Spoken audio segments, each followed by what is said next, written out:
भोला राम का जीव हरिशंकर परसाई। ऐसा कभी नहीं हुआ था। धर्मराज लाखों वर्षों से असंख्य आदमियों को कर्म और सिफारिश के आधार पर स्वर्ग और नरक के निवास स्थान अलॉट करते आ रहे थे, पर ऐसा कभी नहीं हुआ था। सामने बैठे चित्रगुप्त बार बार चश्मा पोंछकर, बार बार थूक से पन्ने पलटकर रजिस्टर पर रजिस्टर देख रहे थे। गलती पकड़ में ही नहीं आ रही थी। आखिर उन्होंने खोज कर रजिस्टर इतने जोर से बंद किया कि एक मक्खी चपेट में आ गई। उसे निकालते हुए वो बोले, महाराज, रिकॉर्ड सब ठीक हैं। भोला राम के जीव ने 5 दिन पहले देह त्यागी और यमदूत के साथ इस लोक के लिए रवाना भी हुआ, पर यहाँ अभी तक नहीं पहुंचा। धर्मराज ने पूछा, और वो दूत कहाँ है? महाराज, वो भी लापता है। इसी समय द्वार खुले और एक यमदूत बड़ा बदहवास सा वहां आया। उसका मौलिक कुरूप चेहरा परिश्रम, परेशानी और भय के कारण और भी विकृत हो गया था। उसे देखते ही चित्रगुप्त चिल्ला उठे, अरे तू कहाँ रहा इतने दिन? भोला राम का जीव कहाँ है? यमदूत हाथ जोड़कर बोला, दया निधान, मैं कैसे बतलाऊं कि क्या हो गया। आज तक मैंने धोखा नहीं खाया था, पर भोला राम का जीव मुझे चकमा दे गया। 5 दिन पहले जब जीव ने भोला राम की देह को त्यागा, तब मैंने उसे पकड़ा और इस लोक की यात्रा आरंभ की।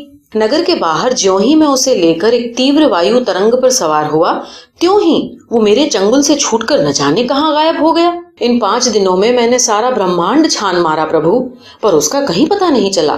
दूत ने सर झुकाकर कहा, महाराज, मेरी सावधानी में बिल्कुल कसर नहीं थी। मेरे नभ्यस्त हाथों से अच्छे अच्छे वकील भी नहीं छूटे, पर इस बार तो कोई इंद्रजाल हो गया प्रभु।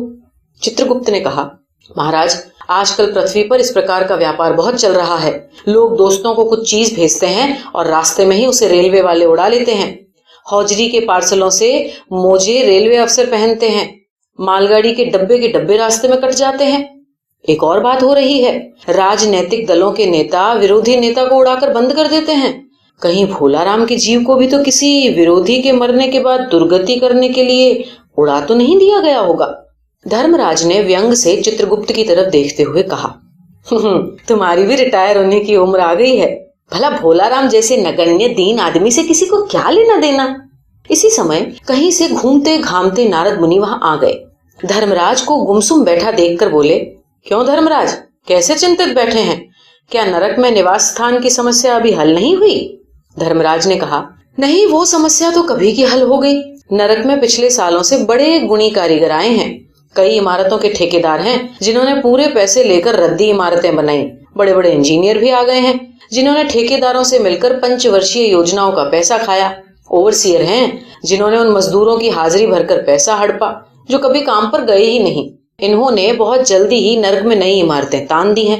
वो समस्या तो हल हो गई, पर एक बड़ी विकट उलझन आ गई है। भोला राम नाम का एक आदमी, जिसकी 5 दिन पहले मृत्यु हुई थी, उसके जीव को दूत यहाँ ला रहा था कि जीव इसे रास्ते से चकमा देकर भाग गया। इसने सारा ब्रह्मांड छान मारा, पर वो कहीं नहीं मिला। अगर ऐसा होने लगा तो पाप पुण्य का भेद मिट जाएगा। नारद ने पूछा, उस पर इनकम टैक्स तो बकाया नहीं था? हो सकता है उन लोगों ने रोक लिया हो। चित्रगुप्त ने कहा, अरे इनकम होती तो टैक्स होता, भुखमरा था। नारद बोले, मामला बड़ा दिलचस्प है। अच्छा, मुझे उसका नाम पता बताओ, मैं जरा पृथ्वी पर जाता हूँ। चित्रगुप्त ने रजिस्टर देखकर बताया, भोला राम नाम था उसका। जबलपुर शहर के घमापुर मोहल्ले में नाले के किनारे एक 1.5 कमरे के टूटे फूटे मकान में परिवार समेत रहता था। उसकी एक स्त्री और 2 लड़के और एक लड़की है। उम्र लगभग 60 साल। नौकरी सरकारी नौकर था। 5 साल पहले रिटायर हो गया था। मकान का किराया उसने 1 साल से नहीं दिया, इसलिए मकान मालिक उसे निकालना चाहता था। इतने में भोला राम ने संसार ही छोड़ दिया। आज 5वां दिन है। बहुत संभव है कि अगर मकान मालिक वास्तविक मकान मालिक है तो उसने भोला राम के मरते ही उसके परिवार को निकाल दिया होगा। इसलिए आपको उनकी तलाश में काफी घूमना पड़ेगा। माँ बेटी के सम्मिलित क्रंदन से ही नारद भोला राम का मकान पहचान गए। द्वार पर जाकर उन्होंने आवाज लगाई, नारायण नारायण। लड़की ने देखकर कहा, आगे जाओ महाराज। नारद ने कहा, मुझे भिक्षा नहीं चाहिए, मुझे भोला राम के बारे में कुछ पूछताछ करनी है। जरा अपनी माँ को बाहर भेजो। भोला राम की पत्नी बाहर आई। नारद ने कहा, माता, भोला राम को क्या बीमारी थी? क्या बताऊं, गरीबी की बीमारी थी। 5 साल हो गए पेंशन पर बैठे, पर पेंशन अभी तक नहीं मिली। हर 10-15 दिन में एक दरख्वास्त देते थे, पर वहां से या तो जवाब आता ही नहीं था, और आता तो यही कि तुम्हारी पेंशन के मामले में विचार हो रहा है। इन 5 सालों में सब गहने बेचकर हम लोग खा गए, फिर बर्तन बिके, अब तो कुछ नहीं बचा। फाके होने लगे थे। चिंता में घुलते घुलते और भूखे मरते मरते उन्होंने दम तोड़ दिया। नारद ने कहा, क्या करोगी माँ, उनकी इतनी ही उम्र थी। ऐसा तो मत कहो महाराज, उम्र तो बहुत थी। 50-60 रुपया महीना पेंशन मिलती तो कुछ और कहीं काम करके गुजारा हो जाता, पर क्या करें, 5 साल नौकरी से बैठे हो गए और अभी तक एक कौड़ी नहीं मिली। दुख की कथा सुनने की फुर्सत नारद को थी नहीं। वो अपने मुद्दे पर आ गए। माँ, ये तो बताओ कि यहाँ किसी से उनका कोई विशेष प्रेम था जिसमें उनका जी लगा हो? पत्नी बोली, लगाओ तो महाराज बाल बच्चों से ही होता है। नहीं नहीं, परिवार के बाहर भी हो सकता है। मेरा मतलब किसी स्त्री या। भोलाराम की स्त्री ने गुर्रा कर नारद की तरफ देखा। बोली, कुछ भी मत बको महाराज, तुम साधु हो, वो चक्के कहीं के। जिंदगी भर उन्होंने किसी दूसरी स्त्री की तरफ आंख उठाकर नहीं देखा।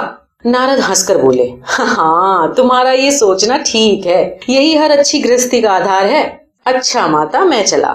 स्त्री ने कहा, महाराज आप तो साधु हैं, सिद्ध पुरुष हैं, कुछ ऐसा नहीं कर सकते कि उनकी रुकी हुई पेंशन मिल जाए, इन बच्चों का पेट कुछ दिन भर जाए। नारद को दया आ गई। वो कहने लगे, साधुओं की बात भला कौन मानता है माता, मेरा यहाँ तो कोई मठ है नहीं, फिर भी मैं सरकारी दफ्तर में जाऊंगा और कोशिश करूंगा।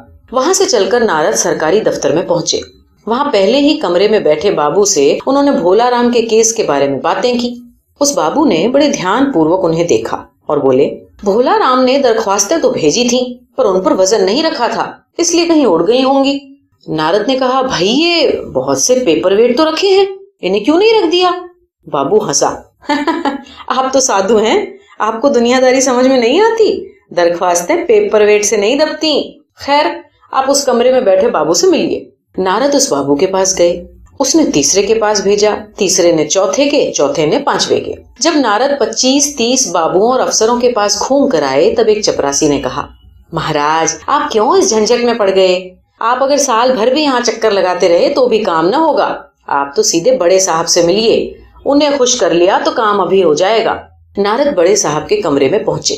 बाहर चपरासी ऊँघ रहा था, इसलिए उन्होंने उसे छेड़ा नहीं। बिना विजिटिंग कार्ड के आया देख साहब जरा नाराज हुए। बोले, अरे इसे मंदिर वंदिर समझ लिया है क्या? धड़धड़ाते चले आए, चिट क्यों नहीं भेजी? नारद ने कहा, कैसे भेजता, चपरासी सो रहा है। क्या काम है? साहब ने रौब से पूछा। नारद ने भोलाराम का पेंशन केस बतलाया। साहब बोले, देखिए आप हैं वैरागी, दफ्तरों के रीति रिवाज तो आप जानते नहीं। असल में भोलाराम ने गलती की। भाई ये भी एक मंदिर है, यहाँ भी दान पुण्य करना पड़ता है। आप भोलाराम के आत्मीय मालूम होते हैं। भोलाराम की दरख्वास्तें उड़ रही हैं, उन पर वजन रखिए। नारद ने सोचा कि फिर यहाँ वजन की समस्या खड़ी हो गई। साहब बोले, भाई सरकारी पैसे का मामला है, पेंशन का केस 20 दफ्तरों में जाता है, देर लग ही जाती है। 20 बार एक ही बात को 20 जगह लिखना पड़ता है, तब पक्की होती है। जितनी पेंशन मिलती है उतने की स्टेशनरी लग जाती है। हाँ, जल्दी भी हो सकता है, मगर। साहब कहते कहते रुक गए। नारद ने कहा, मगर क्या?